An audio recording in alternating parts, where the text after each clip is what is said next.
প্রতিদিন দুঃস্বপ্নের মতন পানি এসে মানুষের স্বপ্নগুলো নষ্ট করে দিচ্ছে। যেখানে দেশের মানুষ নতুন করে স্বাধীনতার কিছুটা সুখ অনুভব করছে, সেখানে নোয়াখালী সহ ৮টি জেলা এখন এই পানির নিচে তলিয়ে তারা মানবেতর জীবনযাপন করছেন। আমরা মনে করতেছি ভারত তার বাঁধ ছেড়ে দিয়েছে, সেজন্য পানি আসছে। আসলে পানি সম্পদ বিশেষজ্ঞ ডক্টর আইন অনুষদের মতে ওজনের ঢল এবং ভারী বৃষ্টি এই বন্যার মূল কারণ। যে বন্যা হচ্ছে এর একমাত্র কারণ হচ্ছে অতিবৃষ্টি। এবং খবরের কাগজে দেখেছি এক এক দিন ৩০০-৩৫০ মিলিমিটার বৃষ্টি হচ্ছে। যে নদীগুলো বৃষ্টির পানিটাকে ভাটিতে নিয়ে যায় তার ধারণ ক্ষমতা বেশি হলেই দুই পার উপচে বন্যা হতে পারে। ভারতের ত্রিপুরা গোমতী নদীর উপরে কিছু বাঁধ রয়েছে, সেগুলোকে লক্ষ্য করে ইঙ্গিত করতে চাইতেছেন যে সেগুলোই বাংলাদেশের বন্যার কারণ হতে পারে। কিন্তু এই বাঁধগুলোকে বন্যার কারণ নয়, বরং বন্যা থেকে রক্ষা করে সেই ব্যাপারেই বলছেন। প্রত্যেক নদীর দুই পারে ভারতেও বাঁধ আছে, আমাদেরও বাঁধ আছে।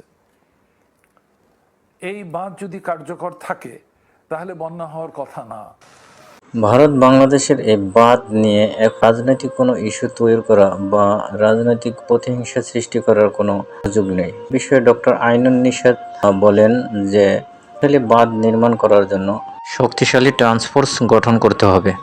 প্রস্তাব হচ্ছে অবিলম্বে সরকার যেন একটা হাই পাওয়ার টাস্কফোর্স করে 10 দিনের মধ্যে 15 দিনের মধ্যে ভবিষ্যতের জন্য প্রস্তুতি কি ধরনের নিতে হবে তার ব্যবস্থা করে। ঢাকা।